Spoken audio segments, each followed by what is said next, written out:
Hello there, how's it going? I'm gonna make another video and I'm gonna give my hand at, or try my hand at giving a video analysis of the game I played with a Joseph Hill today. He was a 2153 rated player, so pretty strong. He wasn't a master, but he was pretty strong. So let's get into the game. I was playing the black pieces. And he started with e4. No, he didn't. I lied to you. I'm so sorry. He started with c4, the English defense, which I'm not used to this defense. Nope, it's the English attack. English attack. So new to these videos. Give me a minute. I'm also going to get a light on the board. So he started with c4. And c4 is an interesting move because white usually plays d4 or e4. That's what I'm used to fight for the center. But c4 is different. You know, it fights for the center in its own way. So I play e5 against the English, and I haven't studied any. I'm moving this light. It's not working well. So I play e5 against the English defense, English attack, the English opening. It's just the English opening. So I play e5 because it resembles the Sicilian defense, where white goes e4 and then black plays c5. And if you look at this, the English is just the reverse of that, where it's basically the Sicilian, except black is a move behind. So it went c4, e5, he played knight f3, I played knight f6, sorry, knight c3. This is all normal stuff. He then went g3. So this is an interesting variation. It's sort of like the Sicilian dragon opening, where black is I'm still rolling? Okay. Where, you know, white's going to try to fianchetto this bishop on this long diagonal, try to play something like that, and it's just a solid opening. And then, you know, try to castle like that. So this is the position. He plays g3. After g3, I believe I played d5. Just playing it like an open Sicilian, just one move behind. After this, c takes d5. My knight takes d5. And now, white doesn't want to take this knight, because if white takes this knight, then I get to bring my queen into the game, and then white lost any advantage that they had. So after knight takes d5, he plays bishop g2, which just develops the white squared bishop and gets ready to castle on the king side. After bishop g2, I played knight b6, which at this point I don't know any theory for this opening. Still recording? Yes, it is. So I like putting my knights on these squares. Like if I can get this one here, because then you always have the option of hopping to c4 here. It's just a good pattern that I've been recognizing, getting these knights like either on b3 or b6 or g3 or g6, and it's natural development for the pieces. So after I went knight b6, he then played knight f3. He's just getting ready to castle and develop his horse.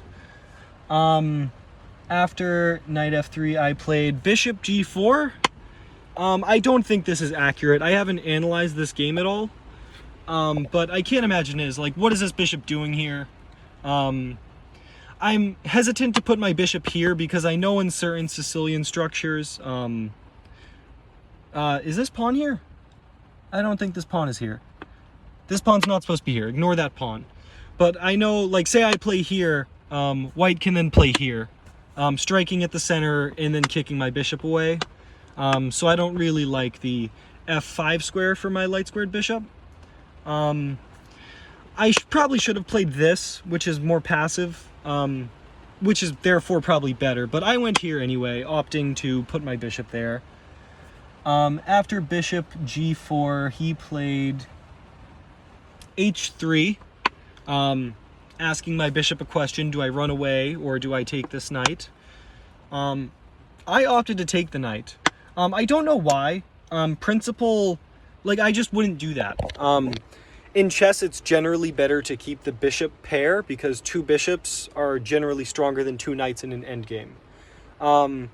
I guess I just wanted to maybe throw him out of his opening, get a more unique game going. It's a forcing move because then he has to take back with his bishop. Otherwise, if he takes with the pawn, he fucks up his pawn structure a bit. So he takes with the bishop. Let me keep this score sheet closer to myself. B takes f3, b takes f3. And then I played queen f6. I'm not sure about this move. The idea behind queen f6 is I want to castle queenside, so my queen has to get off the back rank somewhere. And I figure queen f6 is a very active square for it. After the game, my opponent said that maybe playing...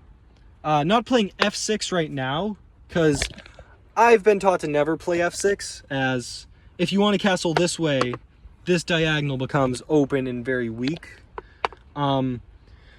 But with queen f6, it kind of stops that. The idea with f6, by the way, is if black castles queenside, you just get this really strong pawn structure here. Then you can even play, if I had my light squared bishop, bishop e3, or sorry, e6, and then you just get a really strong bishop.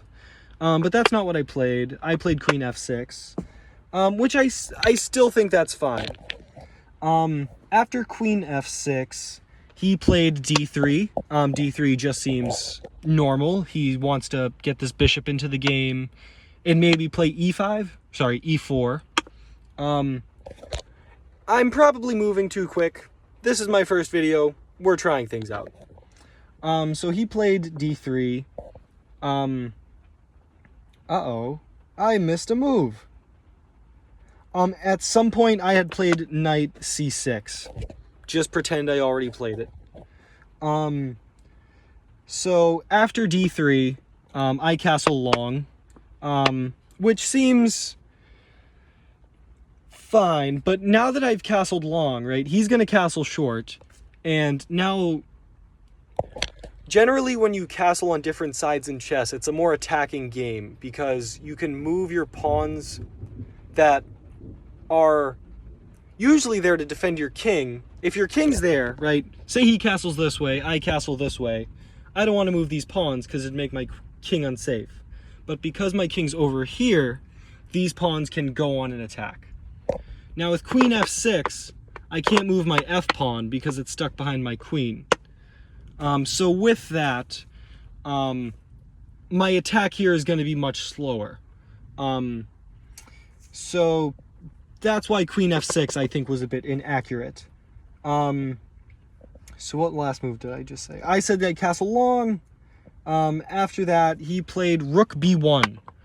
I was not familiar with the ideas of rook b1, but you'll see how it comes into handy later. He's going to try to get an attack going on the b file. Whoop. Like that. It's already there. It's fucking with my knight.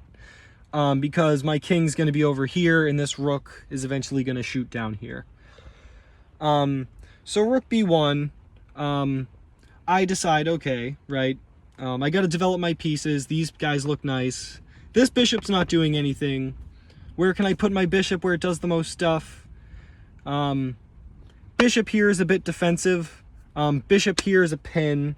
But I went for the middle ground and played bishop c5? Is that what I played? Yeah, bishop c5 right there. And I get this diagonal attacking the f-pawn.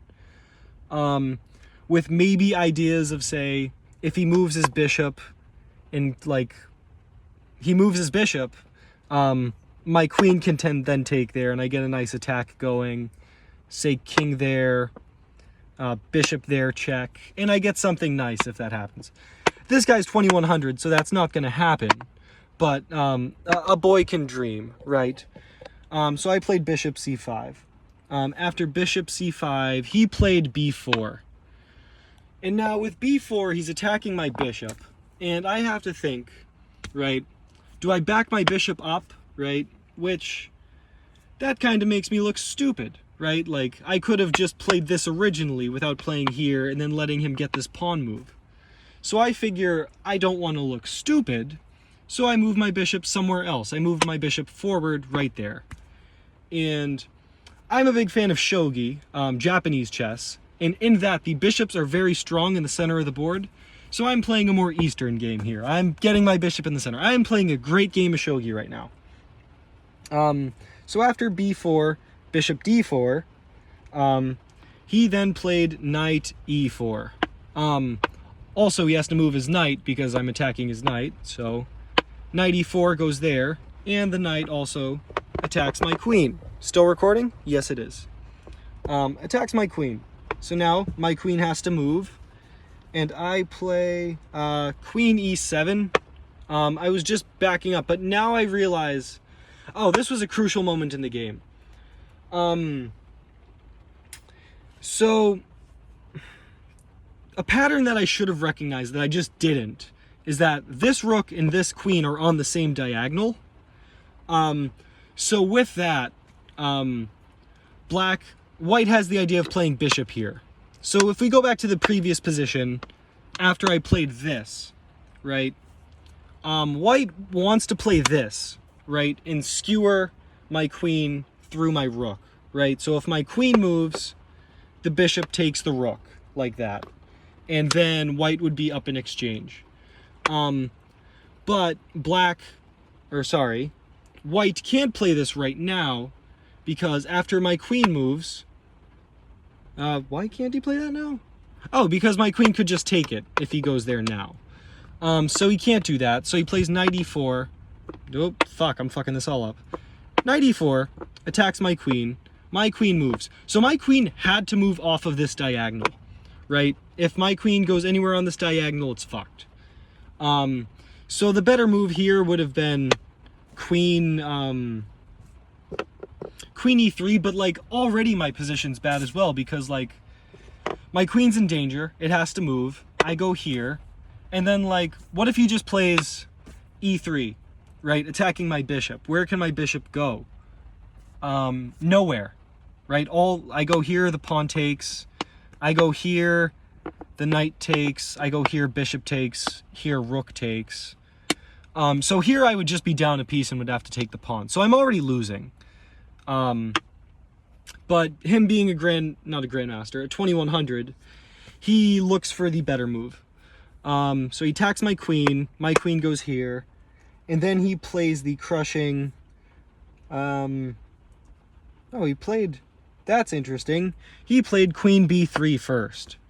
And I guess he just really wants to go for the kill, because he has, like, if he doesn't play queen there, he has bishop here with, you know, the same skewer as I pointed out earlier.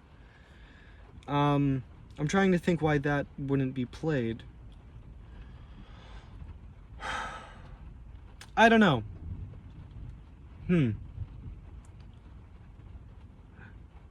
Yeah, no clue there. I guess he just wants to get like a crushing attack going. Oh, I know why.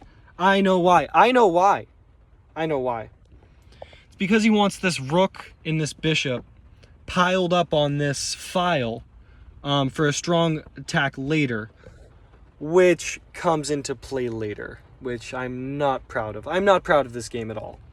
There were tactics I missed. But he plays queen b3, setting up on the file. After that, I played f5 to get an attack going. After f5, he then played bishop g5, attacking my queen and taking advantage of my two major pieces being on the dark square diagonal. So he pointed out an interesting line here where I go... What did I actually play? I played queen d7. Yeah, I played queen d7. But he suggested playing back here, because then, if I move back here, right, say he takes, right, I can then take this knight, threatening to take this bishop again. So now I already have a knight for my rook, and now two pieces of whites are under attack. So I'd be able to get two pieces for my rook, which is generally better, because two is better than one. but I didn't opt to play that, because then he still wouldn't be able to take the exchange. So after he played here, I played queen d7. And queen d7 does not work. Because of the move, why not? d8. 1 second, going over the score sheet. I hope you've been able to see the board well. I haven't actually looked. I've been holding it like this. How does that look? It looks fine, hopefully. Queen d7, b takes. Ah, yes, this is why. So after now, the bishop takes, right? Because now, well, there's the one variation where I take the queen, or I take the bishop back, and then the knight just moves, right? But, if I say I take the knight now, can you find the move that wins my queen? I'll give you a couple of seconds. Please look, I'll hold the camera better. The move is bishop g4. And the idea is my queen can't move, because if my queen moves out of the way, he takes my king. So it would force me to take, he takes back, and then he won my queen for the bishop. So that can't happen. So I didn't opt for that line that I didn't see. I mean, I totally saw it. I was in control the whole time. So, oh, this isn't the right way. That bishop's there. He took my piece, and then I played queen takes back, I believe. Queen d7, bishop takes d8. Oh, no, I played rook takes. And I don't know if it's better. It gets my rook that's doing nothing over here to do something in the center. So I thought it was a good move. After rook takes d8, my opponent played knight c5 with a very strong initiative, because it's attacking my queen, right? So it forces me to... It doesn't force me, but I'm... What's the word? Encouraged to take this knight. One, because I'm afraid of, like, e3, where he still wins my bishop. So I decide to just trade off my bishop. And... Does he have another bishop? No, because he's up the exchange. And now, what does white do? White obviously takes back. And this is where I made the losing super duper... Well, I already made the losing move. But this is where I completely missed the thing that loses the game. So when this pawn takes here, right, it's attacking this horse. But also, remember when I didn't understand queen b3? Queen b3 was good because my knight has to move if I don't want to lose it. So I didn't see the threat. So I moved my knight. Where'd I play? I played knight d5. And now white has a move that wins the game. I'll give you a moment to try to find it if you can. You probably have already seen it because it's super obvious. White just has queen takes b8, b7 there. And it's just checkmate by move 19. I was a bit embarrassed from this because, you know, I'm talking all this, you know, no, I'm not talking all this, but like I'm the chess guy. I travel town to town playing chess, and I've got mated on move 19 with the mate in one I should have seen. My whole play this game was bad. This is checkmate because my king can't move anywhere. Because the queen would take it. And if I try to take the queen, the rook on b1, which I didn't understand at first, comes in and wins my queen. So yeah, he was a good sport. I talked with him after. We analyzed the game. He told me, you know, he showed me the tactics and all that, which I should have seen. I've seen more complicated tactics in Harvard Square. I asked him who his favorite players were. He said Capablanca and Karpov, and I was like, those are my favorites as well, like, fucking radical. And he was just a cool dude. He did say he had to go soon, so I did feel a bit rushed in my play, but that's no excuse for how I played. Wow, this has been a 20-minute video. Okay, there you have it.